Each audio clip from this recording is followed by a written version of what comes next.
नमस्कार दोस्तों, मैं अमिता स्टडी विद अमिता पर आप सबका स्वागत करती हूँ।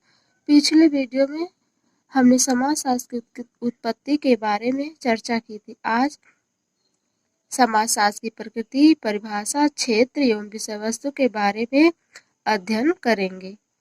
समाजशास्त्र समाज का शास्त्र या विज्ञान है। इस नए विज्ञान को सन 1838 में जन्म देने का श्रेय फ्रांस के विद्वान ऑगस्ट कॉम्टे को है। इनको समाजशास्त्र का जनक कहा जाता है।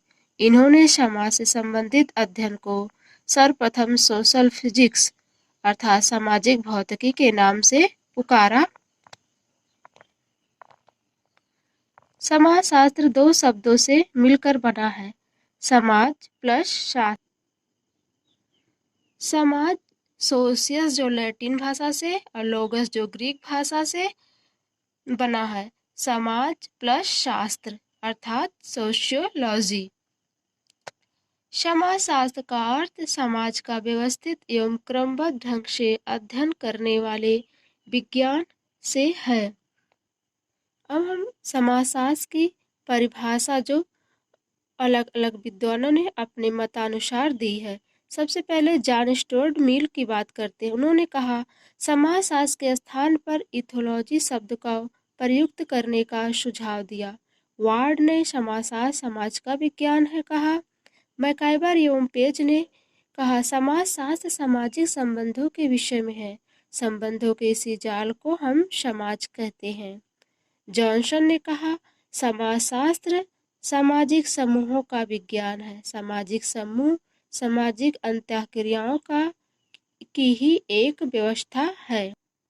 गिलिन एवं गिलिन ने कहा, व्यापक अर्थ में समाजशास्त्र व्यक्तियों के एक दूसरे के संपर्क में आने के फलस्वरूप उत्पन्न होने वाली अंतःक्रियाओं का अध्ययन कहा जा सकता है।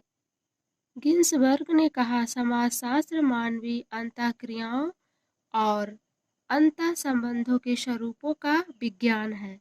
शोरोकिन ने कहा, समाजशास्त्र सामाजिक सांस्कृतिक प्रघटनाओं के सामान्य स्वरूपों, प्रकारों और अनेक अंतर संबंधों का सामान्य विज्ञान है। अब हम बात करते हैं समाजशास्त्र के क्षेत्र के बारे में। एलेक्स इंकल्स ने कहा, समाजशास्त्र परिवर्तनशील समाज का अध्ययन करता है। इसलिए समाजशास्त्र के अध्ययन की न तो कोई सीमा निर्धारित की जा सकती है और न ही इसके अध्ययन क्षेत्र को बिल्कुल स्पष्ट रूप से परिभाषित किया जा सकता है। समाजशास्त्र के विषय क्षेत्र के संबंध में विद्वानों के मतों को दो भागों में बांटा जा सकता है। नंबर 1 स्वरूपात्मक या विशिष्टात्मक संप्रदाय, नंबर 2 समन्वयात्मक संप्रदाय। स्वरूपात्मक संप्रदाय के समर्थकों में George Simmel, Max Weber, Tonnies, Vierkandt, von Wiese आदि आते हैं। इसे विशेषात्मक संप्रदाय भी कहते हैं। यह संप्रदाय जॉर्ज सिमेल की विचारधारा से प्रभावित हुआ। इस संप्रदाय के अनुसार समाज के व्यक्तियों और समूहों में सामाजिक संबंध होते हैं। यह संबंध स्वतंत्र एवं विशेष विज्ञान माना है। अब हम बात करते हैं समन्वयात्मक संप्रदाय की। समन्वयात्मक संप्रदाय के प्रमुख समर्थक हैं दुर्खीम, वार्ड, हाभाउ, शोरोकिन, मोरिस गिन्सबर्ग आदि।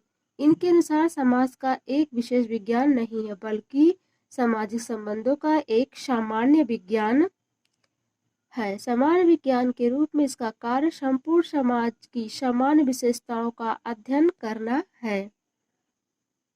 इंग्लैंड के समाजशास्त्री हाभाउस के अनुसार समाजशास्त्र को एक सामान्य विज्ञान के रूप में विभिन्न सामाजिक विज्ञानों के बीच समन्वय स्थापित करना है। दुर्खीम ने समाजशास्त्र को सामूहिक प्रतिनिधानों का विज्ञान माना है। सामूहिक प्रतिनिधानों से दुर्खीम का तात्पर्य प्रत्येक समूह या समाज में पाए जाने वाले विचारों, भावनाओं एवं धारणाओं के एक कूलक से है, जिन पर व्यक्ति अचेतन रूप से अपने विचारों, मनोवृत्तियों एवं व्यवहार के लिए निर्भर करता है। इस संप्रदाय की प्रमुख आलोचना यह है कि समाजशास्त्र में सभी प्रकार के सामाजिक तथ्यों या घटनाओं का अध्ययन किया जाए तो यह अन्य सामाजिक विज्ञानों की खिचड़ी मात्र या एक हरफन मौला विज्ञान बन जाएगा। इसका अपना कोई स्वतंत्र क्षेत्र नहीं होगा। समाजशास्त्र के विषय क्षेत्र के अंतर्गत सामान्य एवं विशिष्ट दोनों का ही अध्ययन किया जाता है। अब हम बात करेंगे समाजशास्त्र की विषय वस्तु के बारे में। इंकल्स ने समाजशास्त्र की विषय वस्तु के निर्धारण के 3 पथ बताए हैं। 1 ऐतिहासिक पथ, नंबर 2 अनुभाविक पथ, नंबर 3 विश्लेषणात्मक पथ।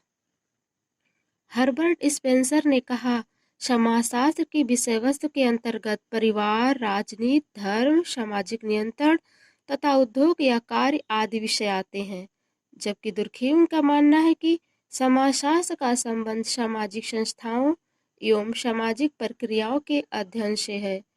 मैकाइवर एवं पेज ने कहा, समाजशास्त्र की विषय वस्तु सामाजिक संबंध ही है। मैक्स वेबर ने कहा, सामाजिक संबंध शब्द का प्रयोग अनेक कर्ताओं के ऐसे व्यवहार को स्पष्ट करने के लिए किया जाता है जो अर्थपूर्ण हो तथा एक दूसरे की क्रियाओं से प्रभावित होता। सामाजिक संबंधों के बारे में 3 बातों पर जोर दिया जाता है। नंबर 1 दो या दो से अधिक व्यक्तियों का समाज में होना और इनमें सामाजिक अंतःक्रिया का होना। नंबर 3 सामाजिक अंतःक्रिया का प्रतिमानित रूप या अर्थपूर्ण प्रभाव होना। सामाजिक संबंधों के निर्माण की आवश्यक दशाएं: जीवित व्यक्ति, संपर्क एवं संचार, पारस्परिक जागरूकता, सामाजिक अंतःक्रिया। और इसकी विशेषताएं हैं अमूर्त होना, जटिल प्रकृति का होना, अर्थपूर्ण, अस्थायी एवं अस्थायी का होना, सहयोगी एवं असहयोगी प्रकृति का होना।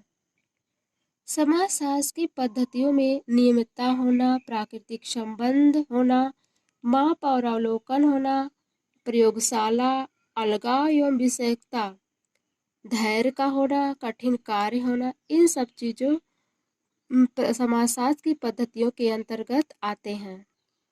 हम समाजशास्त्र की बात करें तो भारत में समाजशास्त्र एक स्वतंत्र विषय के रूप में लगभग 80 वर्ष पुराना है। भारत में सर्वप्रथम बम्बई विश्वविद्यालय में सन 1924 में स्नातकोत्तर कक्षाओं में समाजशास्त्र विषय पढ़ाना आरंभ हुआ। 1924 से ही बम्बई विश्वविद्यालय में समाजशास्त्र में शोध का